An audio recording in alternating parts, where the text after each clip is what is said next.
Have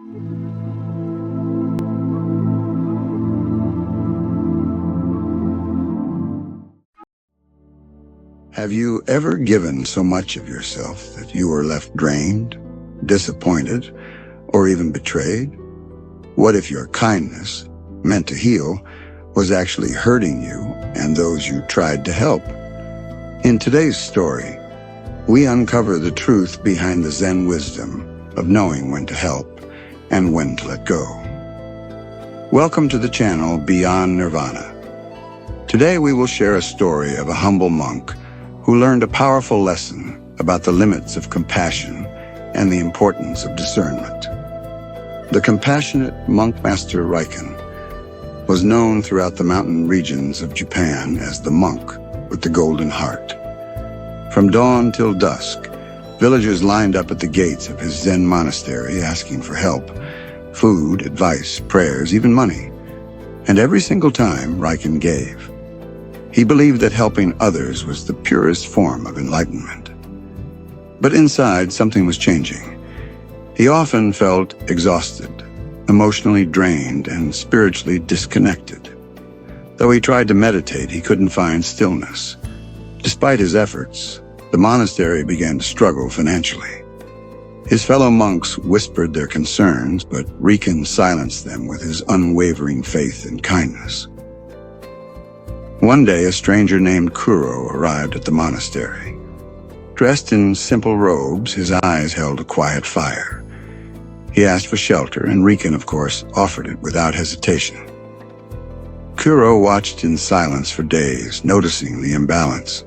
Riken's kindness was being consumed like an endless resource, never appreciated, often taken for granted.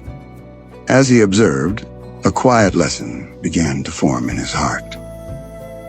Little did Riken know, this encounter would shake the foundation of everything he believed in. And so began a new chapter in his spiritual journey, one that would challenge everything he thought he knew about compassion.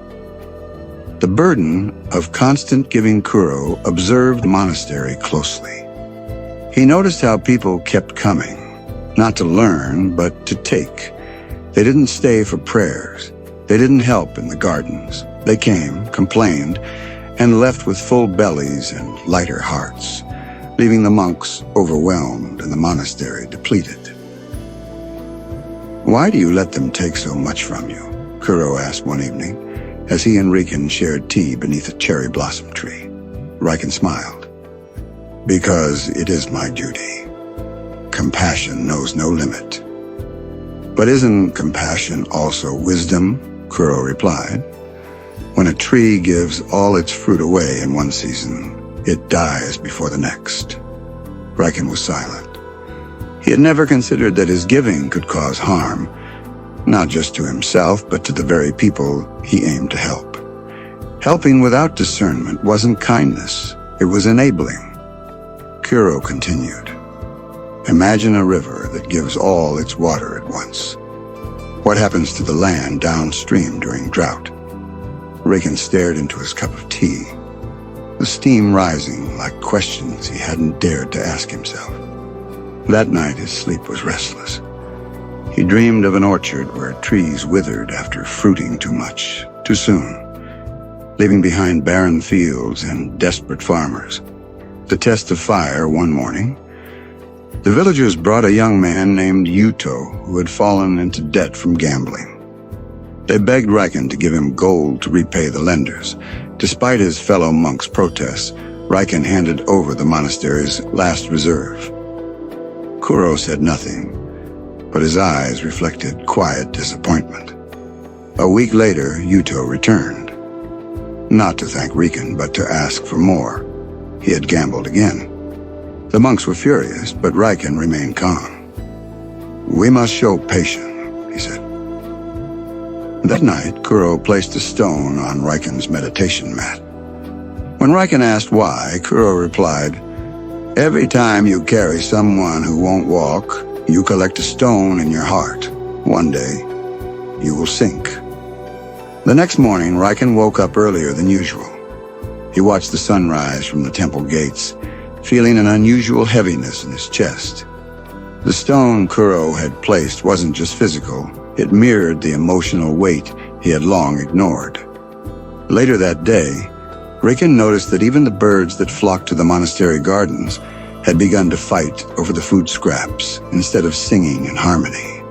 It was a reflection of what was happening inside the temple, a growing chaos born from unchecked giving. The Mirror of Truth Kuro took Riken on a journey to a neighboring village where a monk named Shun had created a thriving monastery. People came there to learn, contribute, and grow, not just take. "How did you achieve this?" Riken asked Shun. Shun answered, "I learned to say no. Help is sacred. It must not become a transaction. I help only those who are willing to help themselves." Riken watched as villagers cleaned, cooked, and meditated in harmony. The energy was peaceful, not strained. No one looked to Shun as a savior. They saw him as a guide. Shun added, "Boundaries are not cruelty, they're clarity. We don't serve others by abandoning ourselves." That night, Riken sat in silence, the seed of wisdom beginning to blossom. He began to understand. True giving didn't mean sacrificing the self. It meant empowering others to rise. He realized something profound. Real compassion wasn't about saving others. It was about guiding them to save themselves. That was the beginning of Riken's transformation, not just as a monk, but as a master. The courage to change, returning to his monastery, Riken began to change his ways. He started asking those who came for help to participate in chores, prayers, or meditation first. Many left angry. A few stayed and transformed. He created guidelines offering help with mindfulness, not emotion. The monastery began to thrive again. The monks regained their peace. Visitors who stayed now felt connected to the place. They weren't just takers, but participants in a shared journey. But it wasn't easy. Doubts plagued Riken. Was he being selfish? Cold? Kuro reminded him, "You are no longer giving to feel worthy. You are giving to empower. That is true compassion."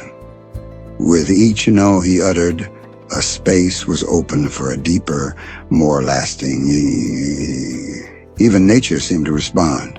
The koi in the temple pond swam more freely, and the old pine tree near the gate sprouted new branches, reminders that when we protect our energy, life itself becomes more vibrant.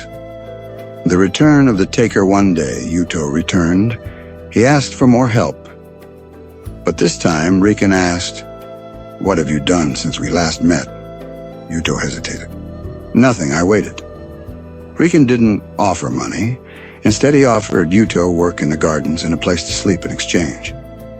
Yuto stormed off, yelling that Riken had changed. "Yes," Riken said to himself, "I have."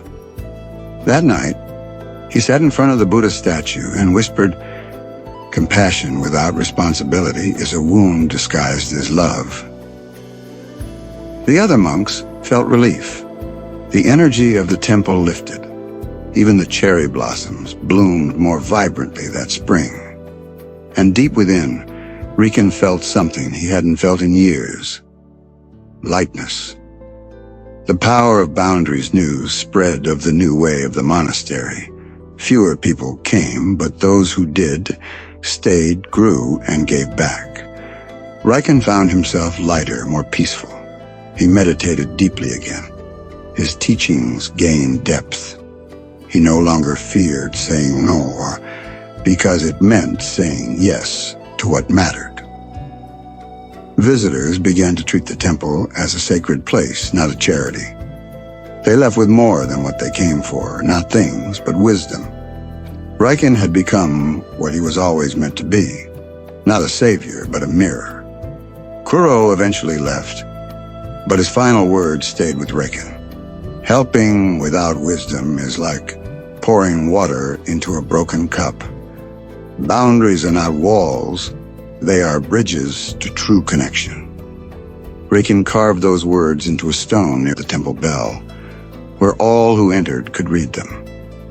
The enlightenment of letting go years, Ader. Riken shared this story with a new monk who reminded him of his younger self. The young monk asked, "Master, when do we stop helping?" Riken smiled. "We never stop helping. We just learn to help with clarity. True help uplifts both the giver and the receiver. Anything less is charity with chains."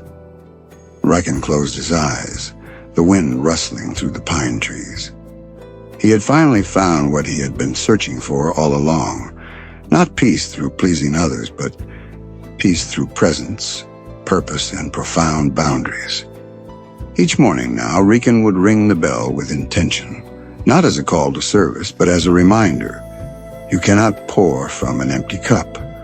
And sometimes, the greatest help you can offer is teaching someone to help themselves.